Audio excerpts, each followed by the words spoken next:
What's happening, everybody? It's Sean with Reactions to the Classics, and today we got a full album reaction to Drive By Truckers, their album Dirty South, brought to us by a friend, longtime supporter, patron of the channel, and Truckers big time fan, Mark. Thank you, Mark. Always appreciate you. Appreciate all the patrons and everything they bring to the channel. We couldn't make it without you. Check out the Patreon link below or the Patreon link on the end screen if you want to support us in any way.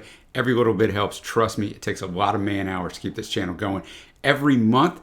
Let's jump into this a little bit. I don't got a lot of quick facts, but it's a very long album and it'll kind of unfold as we go through the songs. It's their fifth studio album released in 2004, 147 in the US. It's their second concept album, like its predecessor, Southern Rock Opera, which I have listened to and thought was excellent. The album examines the state of the South and unveils the hypocrisy, irony, and tragedy that continues to exist. It was recorded at Fame Studios in Muscle Shoals, Alabama.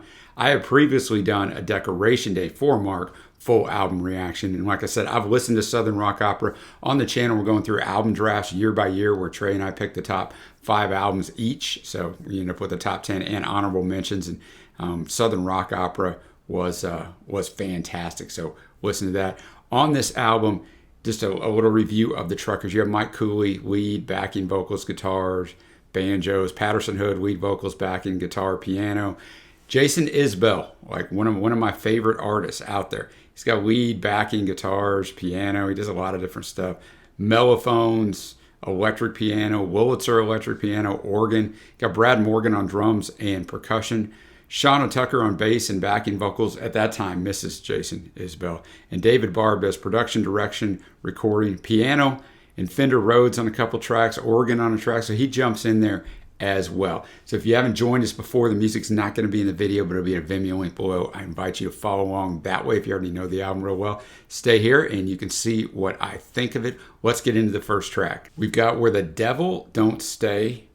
This one's got Mike Cooley writing it. Was inspired by a poem by Mike Cooley's uncle Ed Cooley and was recorded in one take because they'd been performing it live for a year. I'd read where Ed was actually in the studio excited to watch this, but then it only lasted one take. He was a little bit disappointed. I'll tell you, one of the interesting things about the Truckers is, they got 3 different writers.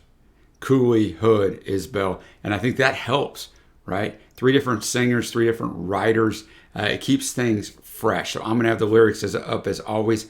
Thanks again, Mark. Where the Devil Don't Stay. Great musicianship. I think I'll be saying that a lot on this album. Great guitar work in particular. The story's a good one. He's talking about his dad. Grew up, in the deep South and back in the woods. It starts out, Prohibition was going on, so he's talking about they're out there in the woods, but the rich folks walk back there to get their moonshine, right? They weren't too good for him then because they needed the alcohol. And then back in the 30s when the Dust Bowl dried in the woods in the Alabama didn't see no light, his dad was playing poker and kind of cheating from that.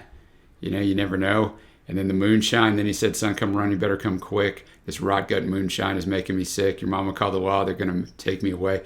Down so far, even the devil won't stay. When I call to the Lord with all my soul, I can hear him rattling the chains on the door. He couldn't get in. I could see he tried through the shadows of the cage around the 40-watt light. And the 40-watt light is the music venue in Athens, Georgia, in which the Truckers did a lot of stuff out of. So he that goes to the protagonist and daddy, tell me another story. Tell me about the highs and lows. Tell me how to tell the difference between when what they tell me is the truth or a lie.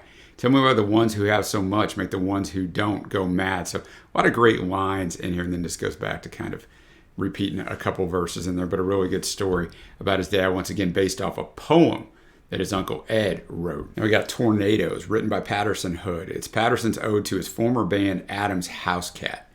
The band was to play a show at the Shoals Theater in Florence, Alabama, which is Patterson's hometown. He had spent most of his money to rent the equipment to do the show in hopes that the hometown crowd would show up big for the band. Unfortunately, a tornado came through that night and no one came to the show. Patterson had to use his car title as collateral to get a bank loan to pay for all the equipment he'd rented. The headline in the local paper the following day read, "It sounded like a train." This inspired Patterson to put his feelings about the event on paper. Subsequently, Adam's House Cat never played another show, broke up a short time later, which is actually a blessing in disguise, right? Because we wouldn't have the Truckers in this iteration if they hadn't. Tornadoes, I like that because it had more of a chill but almost menacing component. With the keys in there, the guitar much more low key. It was more about the story, so compared to Where the Devil Don't Stay. And he does just talk about the tornado coming into town and Bobby Joe's husband, Nolan, is sucked out the window. She hadn't seen him since. And then he even says at the auditorium they were playing there. And I'm like, that didn't happen. Like, none of that stuff happened. But playing at the auditorium, the people that showed up got sucked out of there. You could hear their applause and the storm cloud. And the motif that keeps going through is it sounded like a train. That's what a guy says at the start when the tornado was going through. That's what Bobby Joe says when her husband was sucked out. And that's what Patterson is saying here as his as the fans are sucked out of the arena. Now we're up to the first Jason Isbell song, The Day John Henry Died. It just supposedly retells the story of John Henry. The day John Henry died, Jason sounds fantastic. And the guitar work is great, drumming's good. There's a lot in this song, right? He tells the story of John Henry, which I don't know much about the story of John Henry, but talking about the day John Henry died. But he said, we heard he put up quite a fight. His hands and feet turned snowy white. That hammer rang out through the night. The day John Henry died. Because supposedly the railroad, John Henry is a legendary folk hero who worked as a steel driver in the railroad construction industry. According to legend, he beat a steam-driven rock drilling machine in a race, only to die with his hammer in his hand after the race. And that's what he puts in here. You know, like no one ever taught him how to read when he was young, but he knew the perfect way to hold a hammer was the way the railroad baron held the deed, right? The rich pushing him. It didn't matter if he won, if he lived, or if he'd run. They changed the way his job was done. Labor costs were high. The new machine was cheap as hell, and only John would work as well. So they left him laying where he fell the day John Henry died. And then Jason flips the story. So pack your bags. We're headed west. LA ain't the place to rest. You'll need some sleep to pass the test. Get some on the flight. So he flipped it to the modern day. And then at the very end, it says, say your prayers, John Henry Ford. So Henry Ford, the inventor of Ford motor, right? His name wasn't John Henry Ford. Jason just put it in there to get the John Henry in there because we don't need your work no more. You should have known the final score the day John Henry died, that John Henry's the real hero, not Henry Ford. So a really well done song, a really quick song, but he got a lot into that. Now we got Putting People on the Moon from Patterson Hood. Tells the story of a town downriver from Huntsville and their rocket envy or economic depression due to the negative environmental and economic effects of NASA's Marshall Space Flight Center. A critique of Reagan-era economic policies and how in many Southerners' minds he prioritized conservative economic policies and beating the Soviet space program over their day-to-day welfare. Patterson said, quote, at the time that came out, it really polarized a lot of people. When we were touring Behind the Dirty South, which was at the height of the 2004 Bush-Kerry election, there were people really irate about that song every night. In another interview, he said this song, which we put out 12 years ago, was set in the 80s, even though I considered it more than timely in 2004 during that presidential season. That song talked about Reagan. It talked about political decisions made in the Reagan era that were still affecting people in 2004 and 2006. Putting People on the Moon. My goodness, what a freaking song. I find that I like Isbell and Cooley's vocal performances more, but Hood's songs are written just at what a level. I mean, I'm not going to read you all the lyrics, okay, I promise, but like there's just so much good stuff in here. Mary Alice had a baby and he looked just like I did. We got married on a Monday and I've been working ever since. Every week down at the Ford plant, but now they're shutting down. G.D. Reagan in the White House and no one gives a damn. I'm going to tell you this. I try not to get political on this channel or anything, but you know, the way I've seen Ronald Reagan held up over the last several years is this hero and this great president. I lived through the Reagan years. I was young, but like, do yourself a favor if you are believing all that, I will say, and go back and look at the totality of Reagan's 8 years in the office and what happened in this country. Not just fighting the Russians and the wall coming down, but look at the economic impact and things like that. That's all I'm going to say, but it's amazing how revisionist history takes place. Double-digit employment, TVA be shutting down, while over there in Huntsville, they're putting people on the moon. So I took to running numbers for this man. He sells a few narcotics. I ain't getting rich now, but I'm getting more than by. It's just really tough to make a living, but a man's got to try. So he's got to do what he's got to do, right? He doesn't have a job, so he's got to go run the drugs a little bit. Mary Alice, so she quit asking why he does what he does. He said, if I could solve the world's problems, I'd probably start with hers and mine, but they can put a man on the moon and I'm stuck down here just scraping by. Then this turns just horrible, right? Mary Alice got cancer just like everybody here. Seems everyone I know is getting cancer every year. We couldn't afford no insurance. He's been employed for 10 years. She didn't get no chemo, and our lives were destroyed. Nothing ever changes. Cemetery gets more full, and now over there in Huntsville, even NASA's shutting down too, so everybody's losing their job. Another joker's in the White House said a change was coming around, but I'm working at the Walmart, Mary Alice, in the ground. And I'm talking about all the politicians are lying. The preacher on TV says it's too late for me. But I bet he drives a Cadillac, and I'm broke with hungry mouths to feed. And he wishes he was an outlaw still because he could provide for his family. If you say I'm being punished, and he got better things to do, turning mountains into oceans, putting people on the moon. So being punished, I think maybe by God. People say, you're being punished by God. Maybe punished by the man, by the politicians. I don't know. But that song was phenomenally written. I'll go to a song I don't have anything on. Carl Perkins Cadillac, written by Mike Cooley. Carl Perkins Cadillac, fantastic guitar work, but just what a song, man. Kind of about some of the infancies of part of rock and roll history, a little later than when it was founded, but really about Carl Perkins Cadillac is Sun Records, the famous Sun Records run by Sam Phillips. He told anybody who got, was it a gold record? Yeah. He offered his $1 million quartet, which I think was Elvis, Johnny Cash, Carl Perkins, and Jerry Lee Lewis. Don't hold me to that, but I think that's who it was. That whoever got a gold record first got the Cadillac, and obviously Elvis, the most famous of those guys. But Carl Perkins is the first one to get the Cadillac, and how Mr. Phillips found old Johnny Cash, and he was high before he ever took those pills because he was singing gospel songs, high in the Lord, and he's still too proud to die. Mr. Phillips never said anything behind nobody's back, like, damn it, Elvis, don't he know he ain't no Johnny Cash? I thought that was interesting. Mr. Phillips was the only man that Jerry Lee still would call sir, like years later. Talking about how Carl went down to Nashville and he went downtown. This time they promised him a Grammy. He turned his Cadillac around because he was just in it for the business side of it. And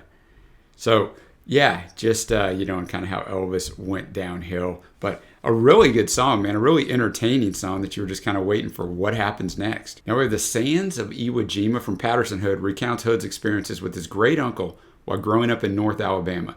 Question the veracity of the movie, famous movie with John Wayne. His uncle answers he never saw John Wayne on the sands of Iwo Jima. Really good song, The Sands of Iwo Jima, talking about George A., the great uncle of Patterson Hood. Well, he was kind of talking about what happened. He was at the movies in December of 41, and they came on and said, Pearl Harbor was attacked, so he left and thought he wouldn't have to go because there was so much work to be done, but Uncle Sam needed him, so in the South Pacific, over half a world away, he believed in God and country things, was just that way. When I was a kid, I spent every weekend on the farm that he grew up on. I guess so did I, and we'd stay up watching movies on the black and white TV. We watched The Sands of Iwo Jima starring John Wayne. Talking about how George A. went to a reunion every year of the men he served with, and Patterson got to go a few of those and couldn't believe the stories he heard. It was so crazy. And he thought about that movie, and asked him, about, was it really that way? He said, I never saw John Wayne on the sands of Iwo Jima. Most of those men are gone now. George A. still goes to those, and he's doing just fine. He never drove a new car, though. He could easily afford it. He'd just buy one for the family and take whatever no one wanted. He said a shiny car ain't mean much after all these things he'd seen. George A. never saw John Wayne on the sands of Iwo Jima. Just another fantastically written song by Patterson Hood. Now we're up to our seventh track, Dankomanuel, written by Jason Isbell. It's a departure from the usual Southern Gothic lyrical style written by Cooley and Hood. Originally, Jason tried to tell the story of Rick Danko, Richard Manuel, and the band's demise, but found the scope of the concept too difficult to actually do justice to their story, and instead shifted the concept to a telling of the life of a musician through the eyes and actions of Danko and Manuel. He said, when I started writing this one, I wanted to capture some of Levon Helm's feelings about the deaths and lives of Richard Manuel and Rick Danko, their bandmate, Levon Helm. The longer I worked on the song, the more impossible that became. I felt like the best I could do was to explain my own attitude towards being a working and traveling musician. The horn parts came to me in a dream. We actually featured this, I think, in a song battle. I remember Jason did it. We watched a video of it from Austin City Limits that was just fantastic. Dankomanuel, what a powerful song. Jason sounds great. Kind of a haunting arrangement there that I think fits this song fantastic. He's kind of saying, is he going down the same road being a traveling musician? I ain't living like I should. A little rest might do me good. Got to sinking in the place where I once stood. Now I ain't living like I should. So talking about how this life has kind of brought him down. And it really did for Jason, if you know his story. Can you hear that singing sounds like gold? Maybe I can only hear it in my head. 15 years ago, they owned that road. Now it's rolling over us instead, talking about the band. Richard Manuel is dead. Richard Manuel committed suicide. God forbid you call their bluff, like the nightmares ain't enough. Remember when we used to think that we were tough? God forbid you call their bluff. He's going through all these things. First, they make you out to be the only pirate on the sea, and they say Danko would have sounded just like me. Is that the man I want to be? Wow. That's powerful. At the chorus, the very last one, can you hear that singing? Sounds like gold. Maybe I can hear poor Richard from the grave singing when to reap and where to sow. When you found another home, you have to leave something else you can't believe. So just a really, really kind of haunting song. Very well put together by Jason. Now we're up to The Boys from Alabama, written by Patterson Hood. This starts a 3-song suite about McNairy County, Tennessee Sheriff Buford Pusser. The Boys from Alabama, this song was inspired by the misconceptions and really bad movies of the redneck mafia and recounts the movie Walking Tall from different points of view. Hood felt that telling the story from the bad guy's point of view would be more interesting. All right, let's check it out. The Boys from Alabama starts out with Patterson giving this spoken word for the first, verse of the song, which is pretty long. And then they go to the criminal's perspective. He's smoking a little grass. They threw the book at him. He's going into prison. He's telling me you better watch yourself. I got friends on the inside and friends on the outside. They'll sneak up beside you, so keep on their good side. And telling you better best look inside of yourself, boy. Don't forget, no matter what you do, we got friends in jail who can see you through. Don't piss off the boys from Alabama. We won't let it slide. They might find your body in the Tennessee River, or they might not find you at all. There'll be no place to run and hide, and your family ain't safe at all, so don't piss off the boys from Alabama. We're keeping an eye on you. So that's how this one, remember, it's kind of a 3-song suite here. So let's go on to the next track, Cottonseed. This one was written by Mike Cooley. So last one was Hood. This one's Cooley. Tells the story of corruption, crime, killing, greed, fixed election, guns, drugs, prostitution, and alcohol, and uses subtle imagery to provide a very negative interpretation of Buford Pusser. Cottonseed, some absolutely fantastic acoustic guitar work here, right? The acoustic is just fantastic. They could have taken this a different way, a very hard-edged song lyrically, but by doing the acoustic, they almost brought a haunting feeling to the arrangement and pulled you more in to the words and the vocals, which of course Mike did a fantastic job on. I mean, it's just a big old flex on a guy, on a criminal, right, who's the baddest of the bad, right? Just talking about, it's been a while since I put a suit on in my own clothes, and even longer since I cast my shadow on a church door. They say every sin is deadly, but I believe they may be wrong. I'm guilty of all 7, and I don't feel too bad at all. I used to have a wad of $100 bills in the back pocket of my suit. I had a 45 underneath my coat and another one in my boot. I drove a big old Cadillac, bought a new one anytime I pleased, and I put more lawmen in the ground than Alabama put cottonseed. So that's where we get the cottonseed. So he's a fantastic job of painting this picture of this guy. You can picture everything all about it.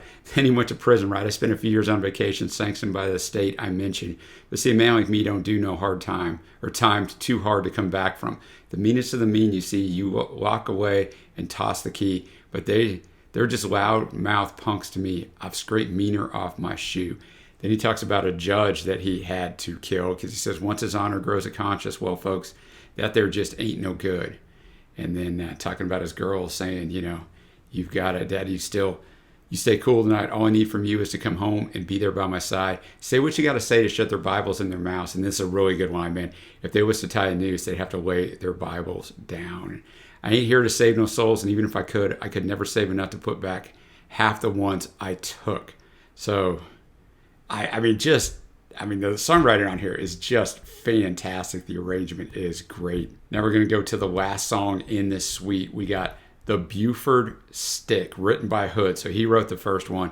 Cooley writes the second one. He writes the second one. Completes the suite by providing examples of the negative effects of Pusser's action while offering a less glorified view of the mythology surrounding Pusser. The Buford Stick, the conclusion of the 3-song suite. About Buford T. Pusser, a guy who I knew his name, I didn't really know anything about. I saw the remake movie that Dwayne Johnson, a.k.a. The Rock, made many, many years ago. Never saw any of the original movies, but I know he became a legend. I don't even know that I actually knew that this guy was real, but now I do. But this one paints him in a little different light. He's become famous. His head's real big. He thinks he's all that. And this guy's just saying, look, I'm just a normal dude. And this guy made my daughter cry like he thinks he's all that. And I guess Buford died in a car accident, a one-car car accident. Many people believe that it was not an accident. But he says it ain't like he's all that different from what was there before. It wouldn't take my man long to do the job, just a partially sawed through steering rod. And I wouldn't have to worry about the good sheriff anymore. So wow, and then his funeral comes. It's like no one even liked him when he was alive.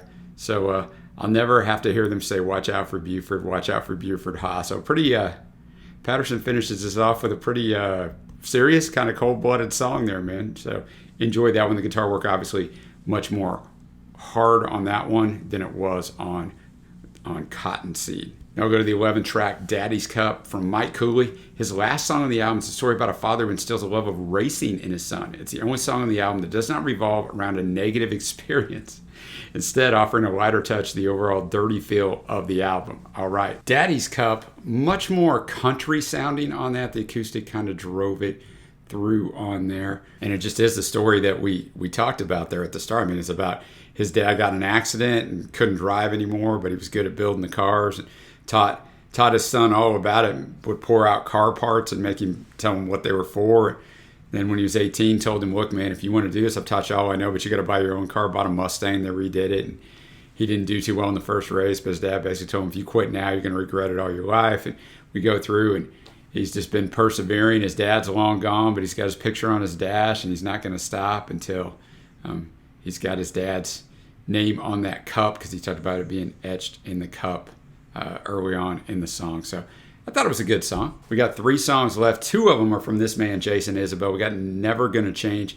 He explained that it's simply about a stubborn North Alabama man who, quote, refuses to live in fear, which Jason goes on to explain is rather rare. Never Gonna Change. Great guitar work, especially on the outro of that on the coda, and I'm about the last minute and a half. But throughout, really good guitar work.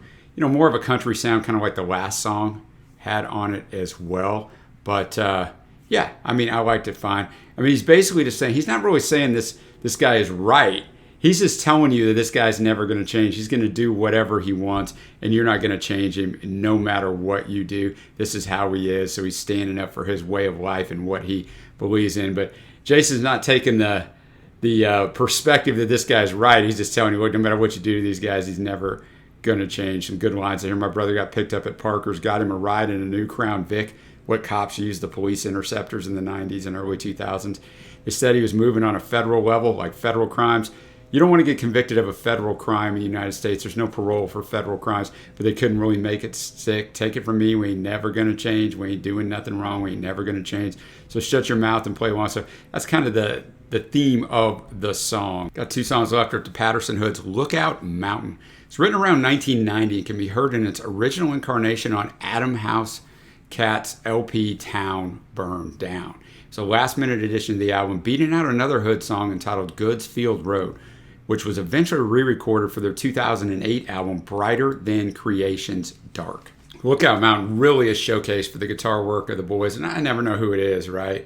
I don't know if it's Mike, Patterson, Jason. None of these songs have specific instrumentation credits, although it would probably just say guitars by those guys anyway. But you know, a fine song. It was about, is he going to drive off Lookout Mountain and kill himself, and then kind of like what the after effects would be of that for everybody left behind and everything that's going on. So yeah, it was fine. Now we got the last track, written by Isbell, the most streamed song on here. I don't say this word because I'm a Christian. GD, Lonely Love. Though described by Jason as a love song, it heavily and painfully delves into the loneliness associated with love. He wrote the song for Shauna Tucker, the Truckers bassist, who he was married to at the time. Which Shauna's doing good work on the bass here. I haven't mentioned that, but you know, she's doing good work. Brad Morgan's done good work on the drums throughout. You know, I just kind of focus on the main 3 guys, and I haven't forgot about the other 2. But let's finish this thing off. Isbell finishing this thing off. A good song. It really takes you kind of a little bit in a different direction. He basically has screwed this relationship up. She's gone, and so he's in a bar, and he's kind of playing that out, trying to get a girl to go home with him. And you could come to me by plane, but that wouldn't be the same as that old motel room in Texarkana was. So obviously there's a shift in finances here. He's got money and come to me by plane, but not the same as that old motel room when things were simpler. So I'll take 2 of what you're having, and I'll take all of what you got to kill this GD lonely love. Stop me if you heard this before. A man walks into a bar and leaves before his ashes hit the floor. So he's either talking about a cigarette hitting the floor or himself dying, right? Stop me if I ever get that far. The sun's desperate, a desperate star that burns like every single one before. And I could find another dream, one that keeps me warm and clean, but I ain't dreaming anymore, girl. I'm waking up. And so then he repeats the chorus. So a nice way to finish this album off. So now we get to my favorite tracks. There's 14 songs on this album, right? So I've got a lot of songs that I like. We'll go honorable mentions. The first track, Where the Devil Don't Stay by Cooley. The Day John Henry Died by Isbell. Carl Perkins' Cadillac by Cooley. The Sands of Iwo Jima by Hood. And yeah, we'll hold there. My faves. Putting People on the Moon, the fourth track, Patterson Hood. Man, that song was fire. The lyrics were fire. Dankomanuel by Isbell and Cottonseed by Cooley. I was just curious, like, there's a good breakdown, right, among the three vocalists. I like Cooley and Isbell's vocals better. I like Isbell and Hood's lyrics better. So, you know, it all kind of mixes in there together. But a lot of faves on this thing. Now we're going to get to my overall score. It's always interesting with 14 songs. I say this all the time when I grade albums. You know, when I'm looking, I got an honorable mention for that last track. Otherwise, my faves and honorable mentions ended at song 9. Not that the other songs were bad, but this could have been a little shorter. It's a 71-minute album. It could have been maybe 11 songs and get me around the 55-minute mark, even the 52-minute mark. Would have probably been better. But on first listen to this album, it's so well done. So many powerful stories. Such great story writing. I'm going to be at an 8.0 on this one on first listen. Really, really good album.